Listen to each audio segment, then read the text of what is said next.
Lapse ಆಗಿರುವ insurance ನವೀಕರಣ ಹೆಸರಲ್ಲಿ ವಂಚನೆ.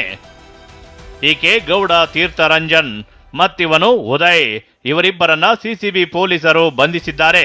ಅಷ್ಟಕ್ಕೂ ಈ ಜೋಡಿ ಮಾಡಿದ್ದು ಮಹಾದೋಖ. ಅದೇನಂದ್ರೆ ಇವರ ಟಾರ್ಗೆಟ್ ವೃದ್ಧರು.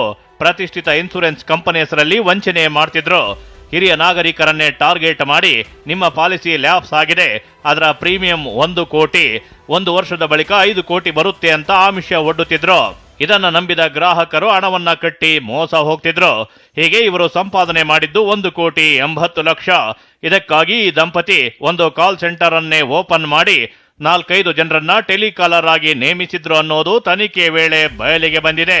ಲ್ಯಾಪ್ಸ್ ಆಗಿರ್ತಕ್ಕಂಥ ಪಾಲಿಸಿಗಳನ್ನ ರಿನ್ಯೂ ಮಾಡಿಸ್ಕೊಡ್ತೇನೆ ಅಂತ ಹೇಳಿ, ಅಥವಾ ಈ ಲ್ಯಾಪ್ಸ್ ಆಗಿರ್ತಕ್ಕಂಥ ಪಾಲಿಸಿಗಳೇನಿದ್ದು ಎಷ್ಟು ದುಡ್ಡು ಕೊಟ್ಟಿದ್ರು ಅದಕ್ಕೆ ಡಬಲ್ ಅಥವಾ ಟ್ರಿಪಲ್ ಅಮೌಂಟನ್ನು ಕೊಡಿಸ್ತೇನೆ ಅಂತ ಹೇಳಿ ನಂಬಿಸಿ ವಂಚನೆಯ ಜಾಲವನ್ನು ನಡೆಸ್ತಾ ಇರ್ತಕ್ಕಂಥ ಒಂದು ಗಂಡ ಮತ್ತು ಹೆಂಡತಿ ಇಬ್ಬರನ್ನ ಬಂಧಿಸುವಲ್ಲಿ ಕೇವಲ ಈ 2 ವಂಚನೆ ಪ್ರಕರಣಗಳು ಅಲ್ಲ, ಇಂಥ ವಂಚನೆಗಳು ರಾಜಧಾನಿಯಲ್ಲಿ ಇನ್ನೂ ನಡೆಯುತ್ತಿವೆ.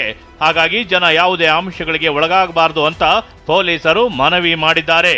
ರಾಜಪ್ಪಾಜಿ ನಾಯಕ್, TV9 ಬೆಂಗಳೂರು.